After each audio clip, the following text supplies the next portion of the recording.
In this lecture, we're going to talk about the Task Manager and Msconfig, which is Microsoft's configuration utility. We're going to focus on those two utilities, and we're going to go through each screen of what they look like and what we use them for.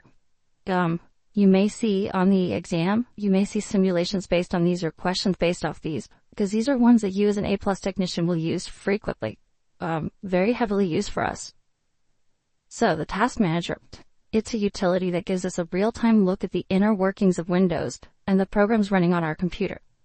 So to get to it, there's a couple of different ways, and I showed you a bunch of different screens up here. One way is from the run prompt. You can type in task mgr and hit OK, and that will bring up the Task Manager for you. Another way you can do it is you could just right-click on the taskbar at the bottom, in the start bar, and go up to Start Task Manager.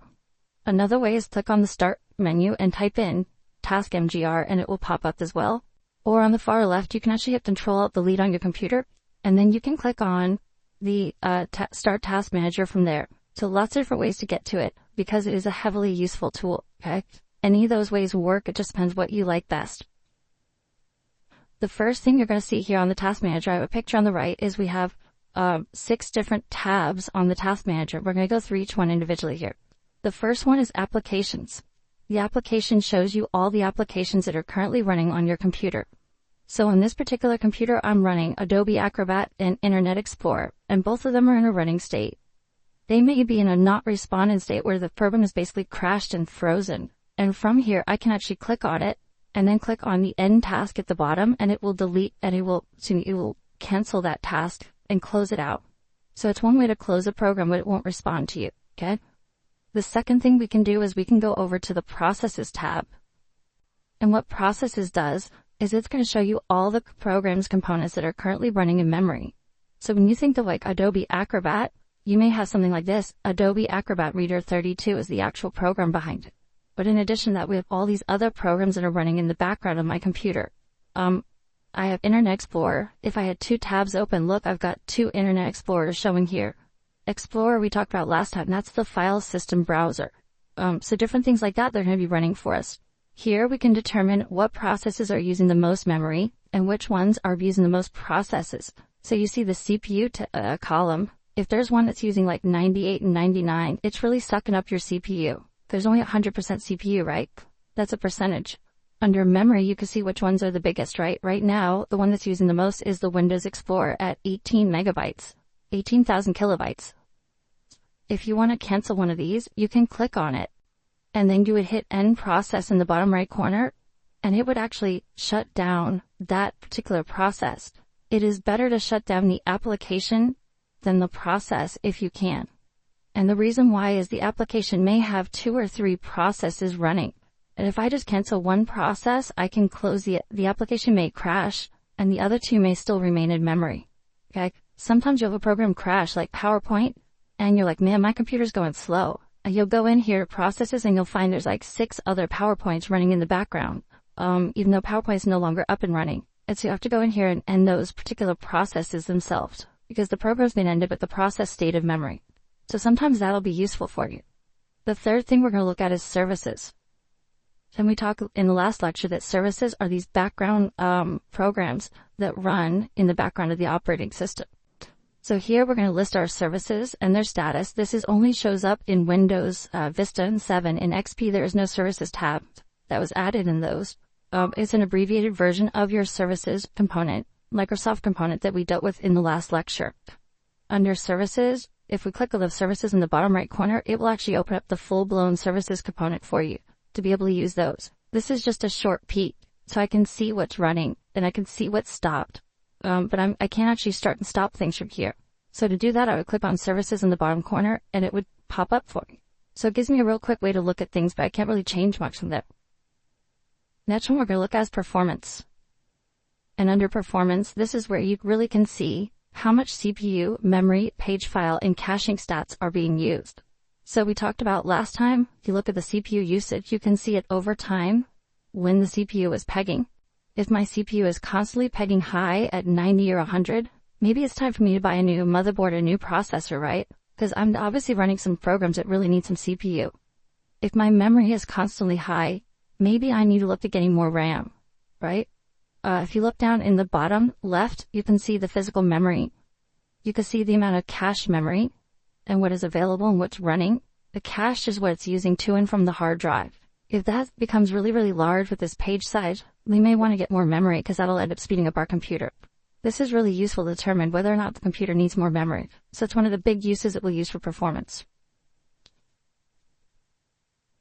Next, we have the networking tab, and the networking tab is going to show us the network utilization for each adapter.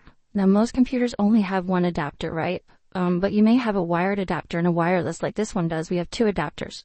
If you're on a server, you may have 4 adapters because you may have 4 cable connections to get you more throughput. And you can see which adapters are using more or less. And again, if you're constantly being pegged high on your network, you may want to get a better adapter. Maybe you're using wireless B network, right, which only operates at 11 megabits per second. And you're constantly pegged high because you're always using a lot of network. Maybe it's time to upgrade to a wireless N or a wireless AC where you can go 100 or 200 or 300 megabits per second. And that'll decrease the bottleneck. This helps you determine the performance of your connection. Again, the idea is we always want to look at what is our max limitation of the computer. Because if we can find that bottleneck and we can improve it, we can get a better performance in the system. The last tab here is the Users tab, and this shows you which users are logged on to the workstation. This allows us to send messages to other users as well, and we can disconnect or log off the user from the system. So why might there be more than one user on your system? If I'm the only guy sitting in front of it, maybe a bad guy got access to your network, right? Maybe you gave remote access. Like I said before, I'm working on Sarah's computer remotely, so she's logged on and I'm logged on underneath her to be able to go and take control of her computer. And maybe she doesn't want that anymore. She can click on that person to hit disconnect and they'll be disconnected. Or you can click on that person to hit log off and it'll log them off. Or she could send a message to me like, stop touching my keyboard, right?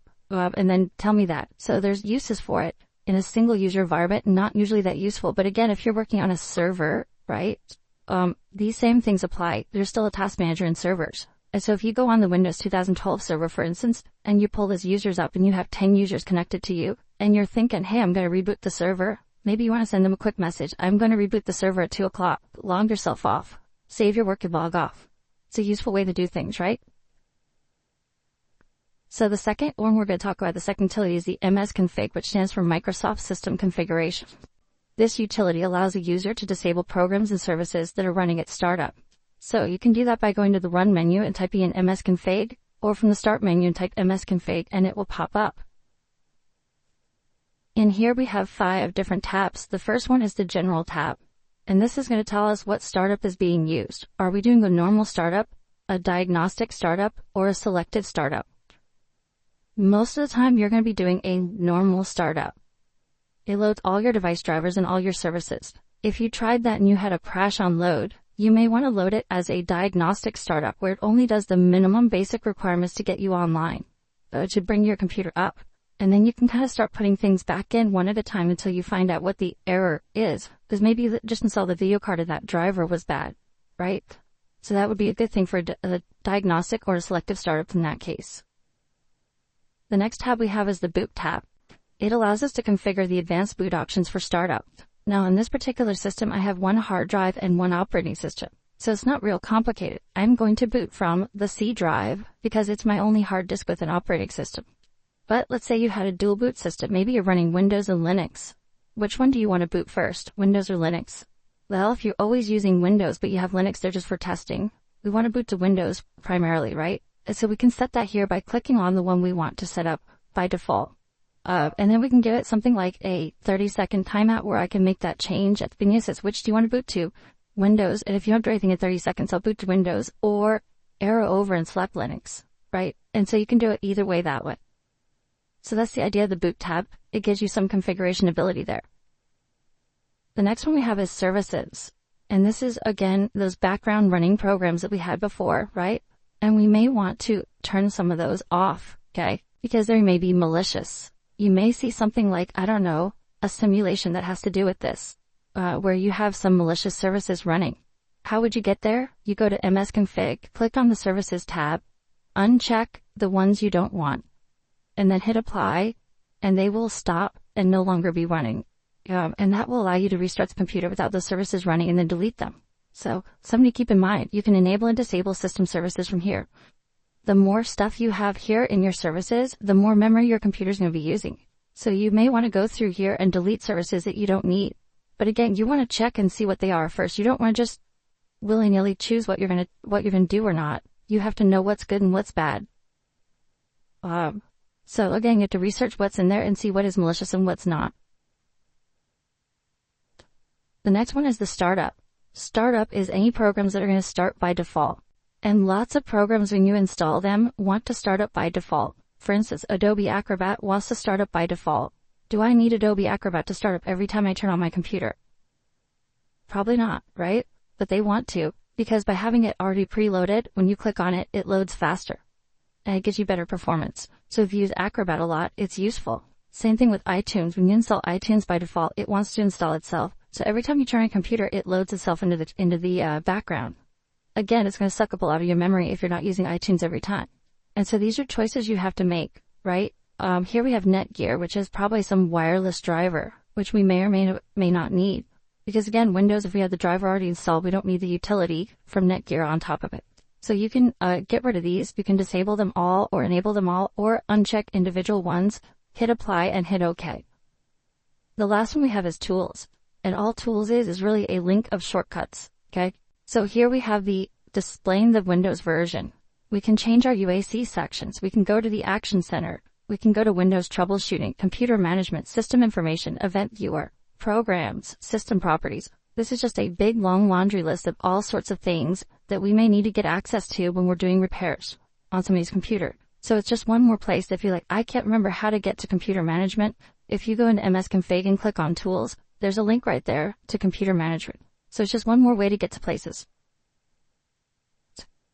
Simple question. Yes, I can get that. That's it. So Msconfig from the Start menu, you just click on the Start menu and then type in Msconfig and it will pop up. Yep.